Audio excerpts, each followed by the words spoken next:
जय गुरु जी, शुक्राना गुरु जी, सभी संगत को जय गुरु जी। संगत जी, ये संगत भेजी हैं अपना सत्संग जो अपने बारे में, अपने गांव के बारे में नहीं कुछ बताई हैं। इनका सत्संग सुने, आपको लाभ होगा और सत्संग को लाइक सब्सक्राइब करें, जो दूसरों तक जाएगा आप सभी को उसका आशीर्वाद प्राप्त होगा। और संगत जी, जब भी सत्संग करें, पंखा और टीवी कूलर बंद करके शांत जगह बैठकर सत्संग को शेयर करें, ताकि सुनने में साफ आवाज़ें आएँ और सुनने में कोई परेशानी ना हो। तो संगत जी, पूरा सत्संग ज़रूर सुने, इससे आप सभी को मोटिवेशन मिलेगा और आप सभी का भला होगा। आप ज़रूर सुनिए और देखिए संगत जी क्या बोल रही हैं। जय गुरु जी, शुक्राना गुरु जी, हर हर महादेव, जय माँ शिव शक्ति। मैं गुरुपा का शुक्राना सत्संग कर रही हूँ। गुरुपा के मंत्र जाप से मैं शुरू करूँगी। ओम नमः शिवाय, शिव जी सदा सहाय। ओम नमः शिवाय, गुरु जी सदा सहाय। ओम नमः शिवाय, शिव जी सदा सहाय। ओम नमः शिवाय, गुरु जी सदा सहाय। जय गुरु जी, शुक्राना गुरु जी, हर वेले शुक्राना, हर दिन का शुक्राना, हर रात का शुक्राना, अनंतम अनंतम अनंतम अनंतम शुक्राना मेरे गुरुपा, कोटि कोटि शुक्राना गुरुबा, हर चीज़ का शुक्राना। मैं ये शुक्राना सत्संग गुरुपा के सामने बैठ के कर रही हूँ।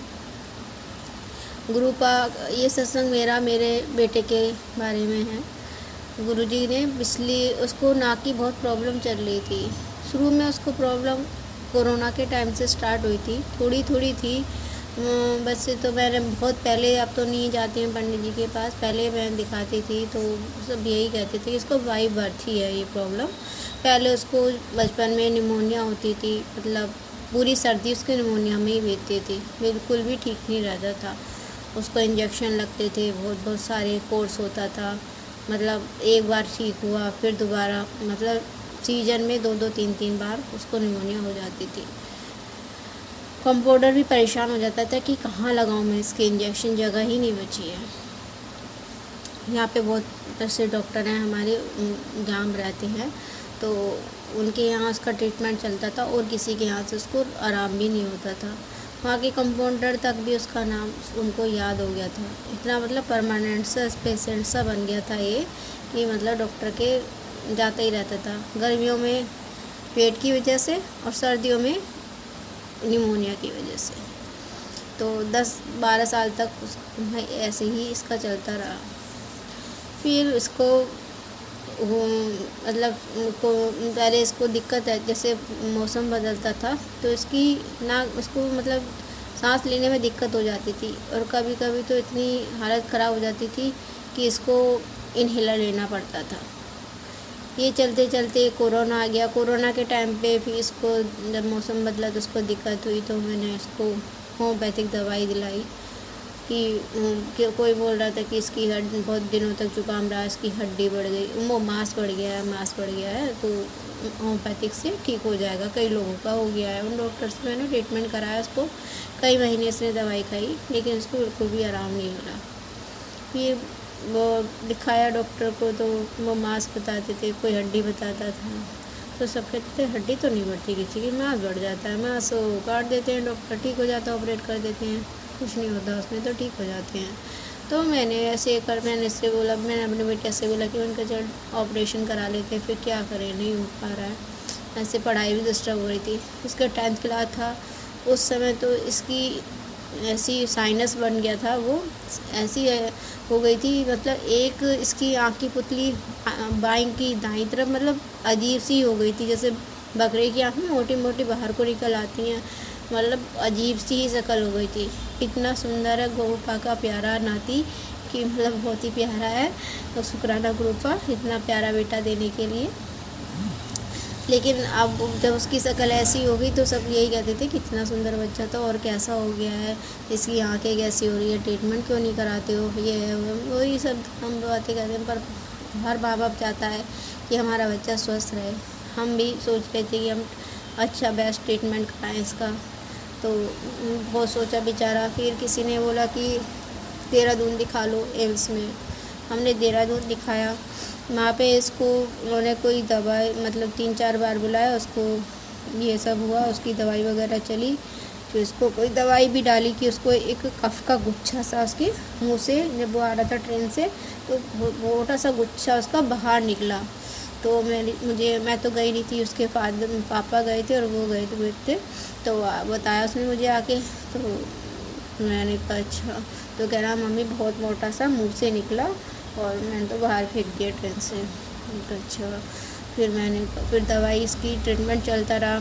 फिर वो बोले कि अब आना है, इस डेट पे आना, डेट के डेट जाते रहे ये लोग।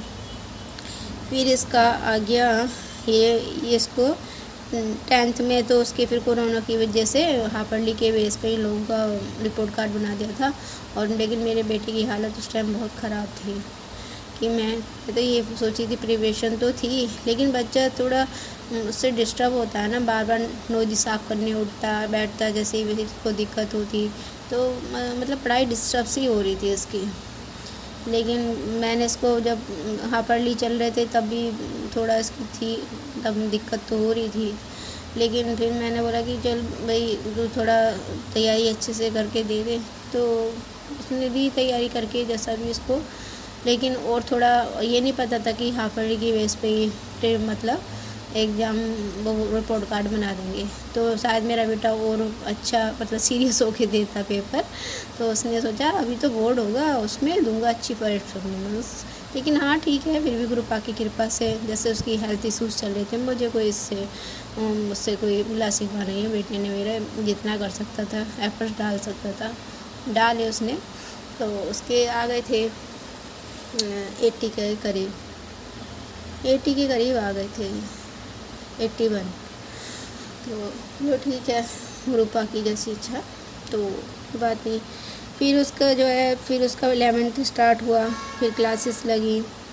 तो मतलब फिर इसकी दिक्कत होने लगी, मतलब बढ़ती जा रही थी। तो इन 10th के बाद ही फिर हाँ ट्रीटमेंट दे दिया। तो फिर हमने दिखाया वगैरह, तो उन्होंने कहा कि इस तारीख को आप लोग लेके आ जाना और मतलब उसका ऑपरेशन कर देंगे हम। तो सब CT स्कैन वगैरह सब उसके टेस्ट वगैरह जो भी होने थे हो चुके थे, बस उन्होंने डेट भी दे दी थी, फ़ोन पे बताया भी था कि उस दिन आ जाना। फिर अचानक से कोरोना बढ़ गया और OPD बंद हो गई और इसका ऑपरेशन नहीं हो पाया, फिर से वो पोस्टपोन हो गया। फिर वही है, ज़्यादा टाइम हो जाता है फिर डॉक्टर लोग फिर दोबारा से सारा टेस्ट वगैरह करते हैं। फिर थोड़ी इसकी मतलब बीमारी भी थोड़ी कंट्रोल में थी, मतलब इतना वो नहीं कर रही थी, इसने 11th कर लिया ठीक से। फिर 11th के बाद इसका 12th आया, तो 12th में भी इसका हो गया।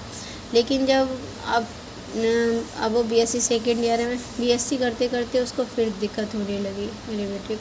मतलब दिक्कत तो होती थी, टाइम टू टाइम उसको मतलब होती ही रहती है। मतलब ये कुछ टाइम के लिए ठीक हो जाती है, 2-4 महीने ठीक रहा, लेकिन जैसे ही वेदर चेंज होता है इसको दिक्कत तो होती है। और डस्ट से इसको भी दिक्कत है। फिर इसको जो है क्या हुआ कि इसको हमने दिखाया यहाँ पे लोकल में। तो लोकल में भी यही सब बता रहे थे कि आप CT स्कैन दूसरा कराइए, उस पर पता चलेगा कि करंट में क्या पोजीशन है। क्योंकि आँखें थोड़ी ठीक हो गई थी, मतलब थोड़ा दवाई ववाई के उससे। तो इसको भी लगा ठीक है मम्मी ऐसे ही ठीक हो जाऊँगा। वही है, हर कोई ऑपरेशन, बच्चा है वो तो खैर, बड़े बड़े डर जाते हैं ऑपरेशन के नाम से। तो फिर वही इसका सब ज़्यादा बढ़ने लगी, तो हमने बोला ज़्यादा टाइम वेस्ट क्या करना, इसके कराना तो पड़ेगा ही। तो हमने सोचा जहाँ पे ऑपरेशन कराते हैं तो फिर वहीं पे CT स्कैन कराना, बाबा CT स्कैन कराना भी ठीक नहीं है, बच्चा ही है। तो वो भी मना करता है। और आजकल बच्चे सब यूट्यूब पे देख के सब, अब उसको बायोलॉजी वगैरह 10th की उसने अच्छे डीपी से पढ़ी थी ना, तो उसको ज़्यादा चीज़ें बॉडी के बारे में बहुत कुछ। मैं तो कहती हूँ कभी कभी कि तू डॉक्टरी कर लेता, डॉक्टर का कोर्स कर लेता, बायोलॉजी ले लेता, क्यों ली तूने मैथ, तो अच्छा डॉक्टर बन सकता था। तो कहता है नहीं मम्मी मुझे मैथ ही लेना था। ठीक है, बच्चों की जैसी इच्छा। तो बाकी गुरुजी की मर्ज़ी, जो करेंगे गुरुजी करेंगे। मैंने तो गुरुजी के आगे सरेंडर कर दिया है सब कुछ। मेरे तो अपने गुरु पाप पे पूरा भरोसा है। फिर कोई बात नहीं, गुरुपा की मर्ज़ी से फिर गुरुपा ने हमें अभी इसी साल 2025 में जनवरी के एंड में हमें बड़े मंदिर बुलाया। और गुरुपा से मैं जुड़ी थी जुलाई मई जून के आसपास, मतलब 2023 में। मुझे यूट्यूब के थ्रू ग्रुप के मैसेज आने लगे थे। और मैं भोलेनाथ की तो पूजा करती थी, शिव शक्ति की बचपन से ही। पहले शिव जी की करती थी और थोड़ी सी समझदारी दी भोलेनाथ ने कि मेरे साथ गोरा की भी पूजा कर। तो फिर मतलब किसी ने सजेस्ट भी किया मुझे, किसी बड़े बूढ़े ने कॉलोनी के, कि नहीं तुम माता रानी की भी पूजा किया करो, तुम शिव जी की पूजा करती तो माता रानी की मतलब करती थी, नौ दुर्गे वगैरह करती थी। लेकिन ऐसे मतलब इतना वो नहीं था कि शिव शक्ति की एक साथ पूजा करनी चाहिए। तो मैं करती थी, मतलब ऐसे नहीं कि मतलब नहीं करती थी। वो यस, जहाँ शिव है वहाँ शक्ति है, जहाँ शक्ति है वहाँ शिव है, तो ये तो है ही। लेकिन हम थोड़े मूर्ख होते हैं ना इंसान लोग, अपनी ज़रा बुद्धि ज़्यादा चलाते हैं तो फिर कोई नहीं। फिर हमारा क्या हुआ कि फिर मेरा बेटे का जो है वो ट्रीटमेंट चल ही रहा था। तो फिर बोले कि चलो अब फिर हम गुरु जी ने बड़े मंदिर दर्शन के लिए बुलाया। तो जैसे हम गए थे बड़े मंदिर, तो जैसे हम बाहर एक चक्कर लगवाते हैं, जहाँ से एंट्री थी ना वहाँ से हमें एंट्री नहीं हुई। तो कोई मतलब बड़ा सा कैब होते हैं, ट्रेलर वगैरह होते हैं जहाँ वो सामान वगैरह लेके जाते हैं, वो ट्रक खड़ा हुआ था। तो बोले कि आगे वाले गेट से एंट्री कर लीजिए। तो हम अगले वाले गेट से एंट्री करके गए। तो जब हम घूम रहे थे उस मंदिर के, तो मेरा मन भारी भारी सा हो रहा था, जैसे कहीं जाते ना अपने मैके वगैरह, तो मन आते समय भारी भारी सा हो जाता है, वैसा हो रहा था। मन भर से आ रहा था, पता नहीं क्यों।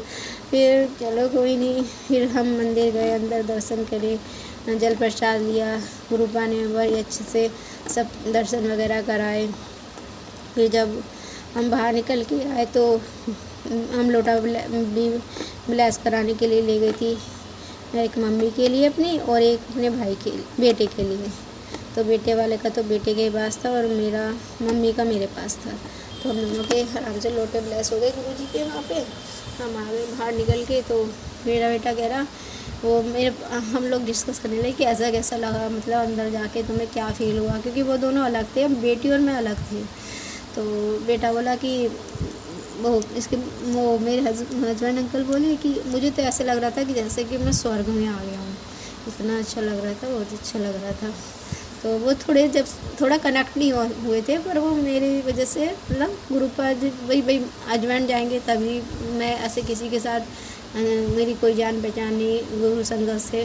तो गुरुजी ने ये सब करवाया था, उनकी बुद्धि में डाला जो भी है। लेकिन वो थोड़ा कम कनेक्ट थे, अब हो गए हैं, अब गुरुजी ने सब कर लिया है। तो मैंने फिर हम लोग तो कह रहे थे बहुत अच्छा लगा। मेरा बेटा बोला कि मम्मी मुझे तो आँखों में आंसू आ गए थे लेकिन टपके नहीं थे। मैं दोनों रोक ली होंगी, कह हाँ मैंने रोक ली थी।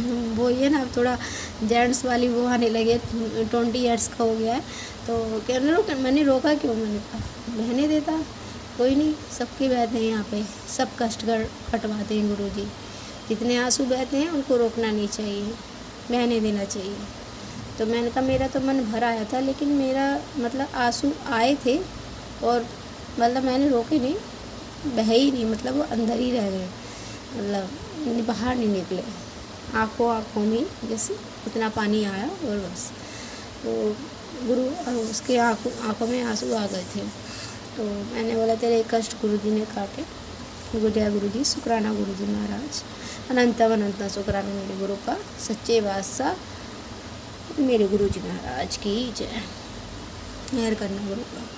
और फिर उसका जो है फिर से ट्रीटमेंट स्टार्ट हुआ, मतलब पूरी बुद्धि में डाला गुरुजी ने कि मैंने पर्ची डाली डाउट के लिए कि गुरुजी ऑपरेशन कराएं नहीं कराएं। तो गुरुजी ने 3 बार ऑपरेशन करा ले, ये पर्ची निकाली।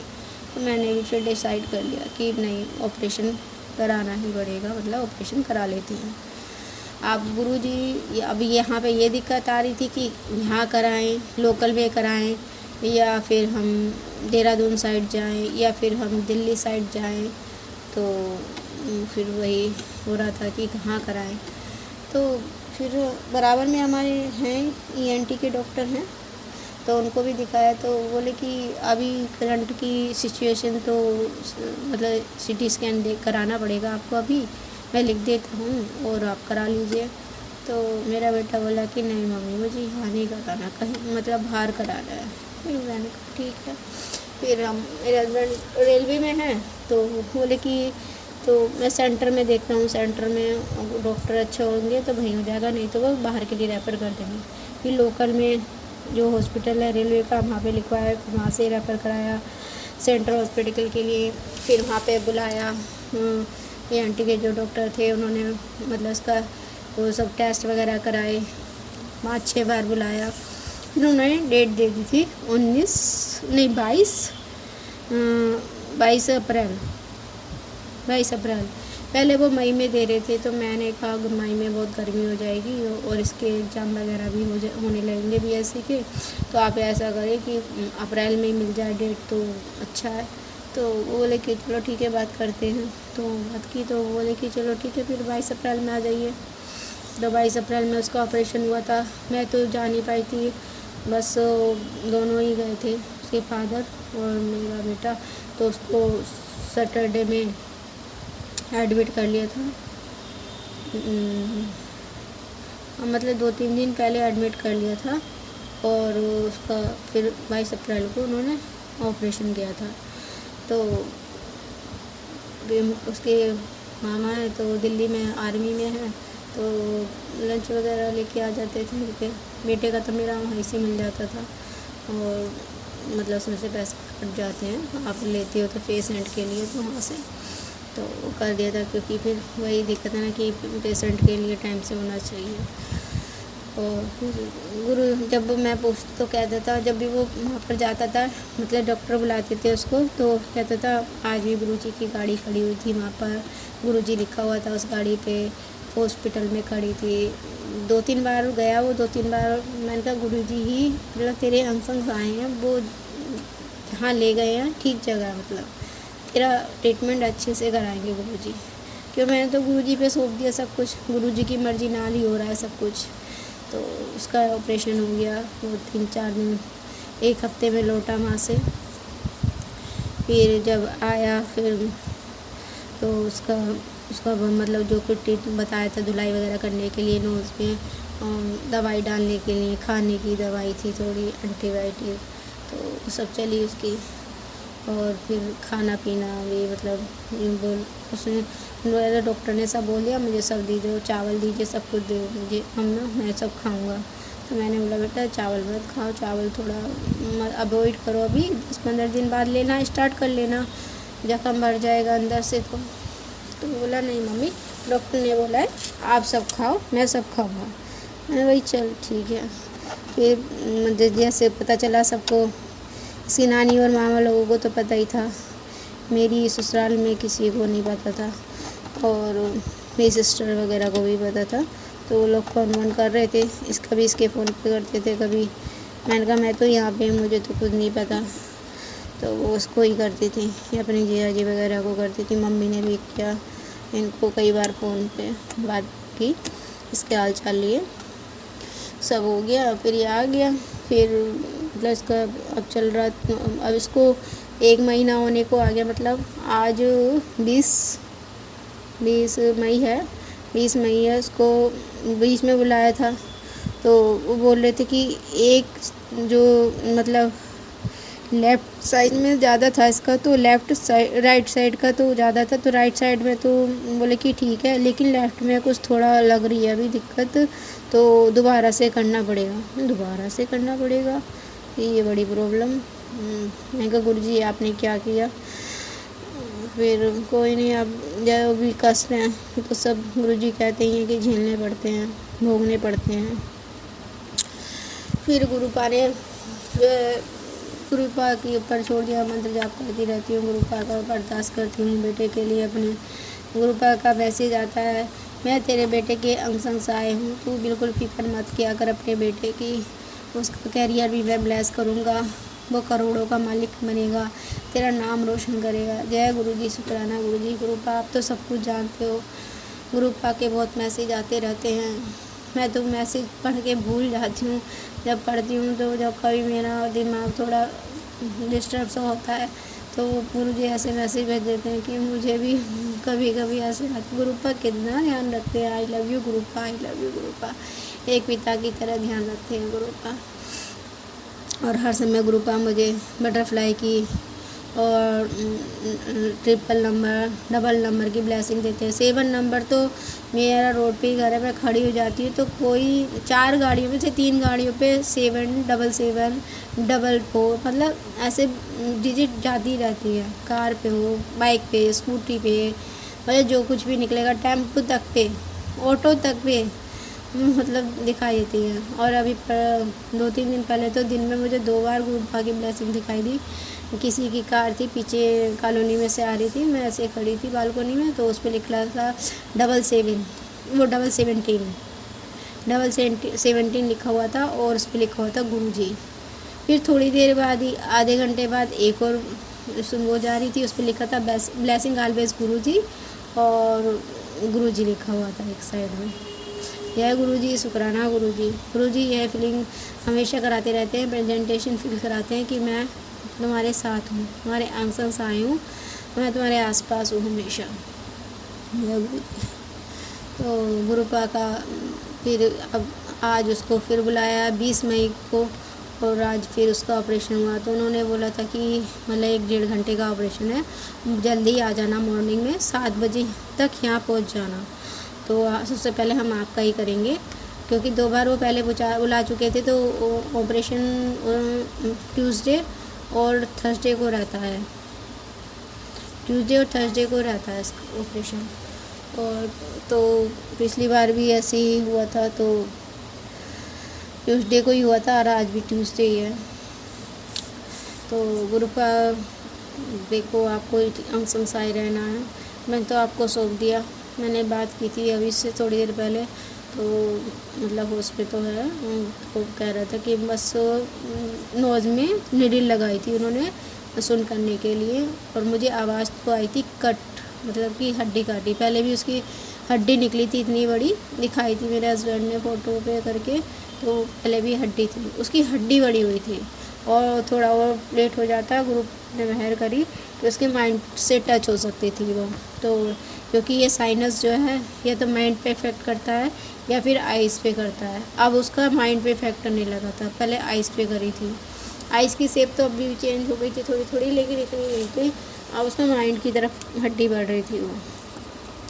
तो गुरुपा बस उसे जल्दी से रिकवर करा देना, उसे दर्द ना हो, बिल्कुल जल्दी से खा पी के फिट हो जाए, अपना स्वस्थ रहे। अब कोई बीमारी ना करना गुरुपा, उसे स्वस्थ रखना। बचपन से उसने बहुत कष्ट झेले हैं, बहुत उसने परहेज करा है। छोटे बच्चे कितना चिप्स, पापड़, कुरकुरे ये सब खाते, मैंने उसको कभी नहीं खाने दिया, क्योंकि वो पेट का इशू हो जाता था उसको।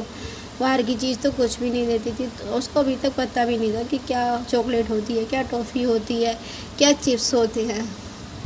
गुरुपा खुद से भी बहुत वो परहेज करता है, लेकिन अब थोड़ा देखता है ना, बाहर जाता है कि सब बच्चे ऐसे उल्टा सुल्टा सब खाते रहते हैं, तब भी फिट है। और मैं इतना उससे रहता हूँ परहेज से, तब भी डाइट कॉन्शियस भी होता है वो गुरुपा। जो भी इसकी इच्छाएं हैं, जो भी उससे बड़ा बनने का सपना है गुरुपा, सब पूरा करना, जो उसके लिए ठीक हो उसको वो करना गुरुपा। ना उसे पता अपने बारे में क्या अच्छा है, ना मुझे पता उसके लिए क्या अच्छा है। सबसे बढ़िया तो गुरुपा आप ही सोच सकते हो, इसलिए मैंने तो गुरुपा आपके चरणों में सौंप दी अपने बच्चों की जिम्मेदारी। मेरे बच्चों को पर मेहर करना गुरुपा, अच्छे हेल्थ वेल्थ ब्लेस करना, अच्छा शानदार कैरियर ब्लेस करना, अच्छी एजुकेशन ब्लेस करना गुरुपा। सारी संगत के परिवार को कामयाब बनाना, जो बच्चे गलत राह पर जाने हाथ पकड़ कर सही राह पर डालना। अपने माता पिता का मान सम्मान करें, अपने गुरुजनों का आदर सत्कार करें गुरुपा, आज्ञा का पालन करें, माता पिता गुरु का अपना अच्छा व्यवहार रखें, अच्छी संगत बने, गुरुपा अच्छे बच्चे निकलें, गुरुपा पढ़ लिख करके का नाम रोशन कर दें, गुरुपा आपका हमारा सबका। जय गुरु जी। सारी संगत सरदारी को बच्चों को ब्लेस करना गुरुपा, मेरे बच्चों को भी ब्लेस करना गुरुपा। जय गुरु जी। शुक्राना गुरु जी। मैं अपने शुक्राना सत्संग को अगले शुक्राना सत्संग की तैयारी करती हूँ, और जो आंटी अंकल मेरे इस सत्संग को शेयर करेंगे उनको भी गुरुपा अपनी मेहर करना गुरुपा। मैं मंत्र जाप करती हूँ। ओम नमः शिवाय, शिव जी सदा सहाय। ओम नमः शिवाय, गुरु जी सदा सहाय। जय गुरु जी। शुक्राना गुरु जी। हर वेले शुक्राना, हर दिन का शुक्राना, हर रात का शुक्राना, हर सुबह का शुक्राना, हर शाम का शुक्राना। शुक्राना शुक्राना शुक्राना अनंतम अनंतम शुक्राना गुरु, कोटि कोटि शुक्राना। जय गुरु जी। शुक्राना गुरु जी।